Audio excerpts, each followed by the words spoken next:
Situé en plein cœur du Moyen-Orient, l'Irak partage ses frontières avec 6 pays, la Turquie, la Syrie, la Jordanie, l'Arabie saoudite, le Koweït et l'Iran.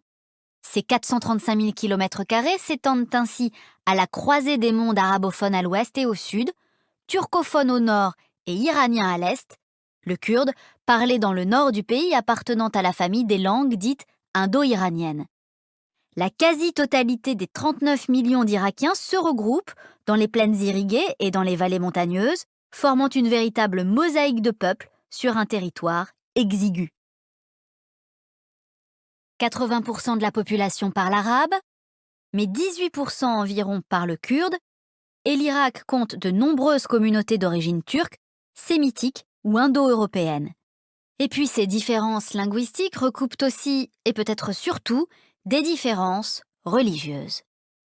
Les Kurdes au nord sont à 98% sunnites, mais cohabitent avec diverses minorités comme les yézidis et les chrétiens assyriens, tous deux particulièrement visés par les exactions de l'État islamique.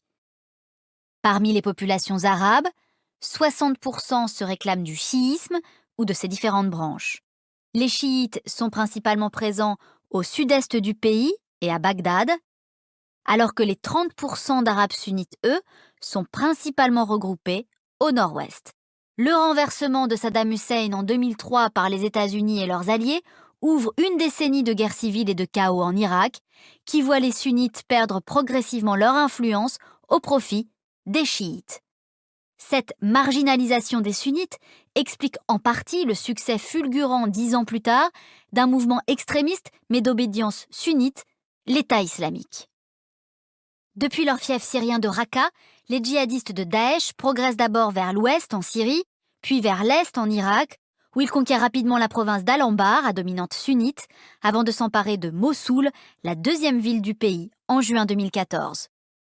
Du point de vue de l'État islamique, il s'agit donc bien d'effacer définitivement les frontières tracées par l'Occident, en même temps que de sonner la revanche sunnite contre la mainmise chiite dans l'Irak post-Saddam.